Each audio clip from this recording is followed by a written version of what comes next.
KTU digital സർവകലാശാലകളിലെ താൽക്കാലിക VC നിയമനത്തിൽ search കമ്മിറ്റിയിലേക്ക് പേര് നൽകാൻ ഗവർണർക്ക് സമയം നീട്ടി നൽകി സുപ്രീം കോടതി. തിങ്കളാഴ്ച വരെയാണ് സമയം അനുവദിച്ചത്.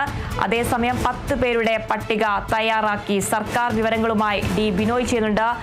ബിനോയ്, സെർച്ച് കമ്മിറ്റിയിലേക്ക് പേര് നൽകാൻ ഗവർണർക്ക് സമയം നീട്ടി നൽകിയിരിക്കുകയാണ് സുപ്രീം കോടതി. വാർത്തയുടെ കൂടുതൽ വിശദാംശങ്ങൾ.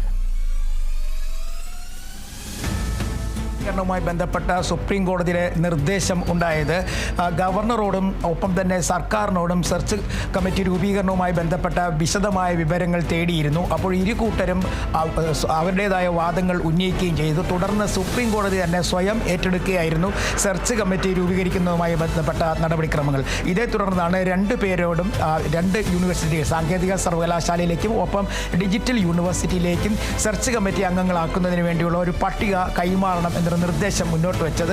4 പേരുടെ വീതം ഉള്ള പട്ടിക വേണം എന്നായിരുന്നു സുപ്രീം കോടതിയുടെ നിർദ്ദേശം. സർക്കാർ 10 പേരുടെ ഒരു പട്ടിക തയ്യാറാക്കി കഴിഞ്ഞിരിക്കുന്നു. അത് അല്പസമയത്തുള്ള സമർപ്പിക്കുകയും ചെയ്യും. അതേസമയം ഗവർണർ ആകട്ടെ കൈവശം 20 പേരുടെ പേരുണ്ട്. അതിൽ നിന്നും ആളുകളെ കണ്ടെത്തണം. അതിന് കുറച്ച് സാവകാശം വേണം. മാത്രവുമല്ല, സെർച്ച് കമ്മിറ്റിയിലേക്ക് സെലക്ട് ചെയ്ത് വെച്ചിരിക്കുന്ന ആളുകൾ അല്ലെങ്കിൽ തീരുമാനിച്ചു വെച്ചിരിക്കുന്ന ആളുകളുടെ അനുമതി കൂടി നേടേണ്ടതായിട്ടുണ്ട്. അതുകൊണ്ട് കുറച്ച് സമയം ആവശ്യപ്പെട്ട് സുപ്രീം കോടതിയെ ഗവർണർ സമീപിക്കുകയായിരുന്നു. തുടർന്ന് തിങ്കളാഴ്ച വരെ സമയം നൽകിയിട്ടുണ്ട്.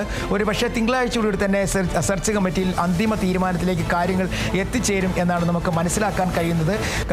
സാങ്കേതിക സർവകലാശാലയിലും ഒപ്പം ഡിജിറ്റൽ യൂണിവേഴ്സിറ്റിയിലും VCമാരുടെ കാലാവധി കഴിഞ്ഞിട്ടും വീണ്ടും അവർക്ക് പുനർനിയമനം നൽകിയത് വലിയ തരത്തിലുള്ള ഒരു ചർച്ചയ്ക്കും പ്രതിഷേധത്തിനുമൊക്കെ വഴിവെച്ചിരുന്നു. പ്രത്യേകിച്ചും ഉന്നത വിദ്യാഭ്യാസ വകുപ്പ് മന്ത്രിയും ഒപ്പം തന്നെ നിയമമന്ത്രി P. രാജീവും ഗവർണറെ നേരിട്ട് കണ്ട് പ്രതിഷേധം അറിയിച്ചിരുന്നു. എന്നാൽ ഈ പുനർനിയമനത്തിൽ നിന്ന് പിൻവാങ്ങാൻ ഗവർണർ തയ്യാറായില്ല.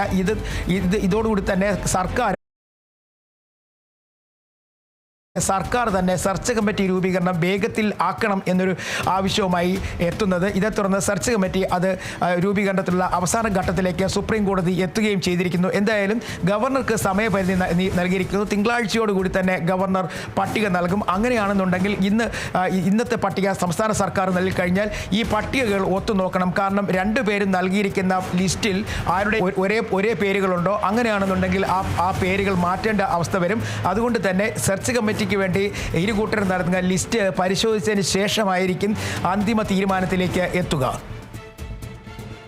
ശരി ബിനോയ്, KTU ഡിജിറ്റൽ സർവകലാശാലകളിലെ താൽക്കാലിക VC നിയമനത്തിൽ സെർച്ച് കമ്മിറ്റിയിലേക്ക് പേര് നൽകാൻ ഗവർണർക്ക് സമയം നീട്ടി നൽകി സുപ്രീം കോടതി. തിങ്കളാഴ്ച വരെയാണ് സമയം അനുവദിച്ചത്. അതേസമയം 10 പേരുടെ പട്ടിക തയ്യാറാക്കി സർക്കാർ.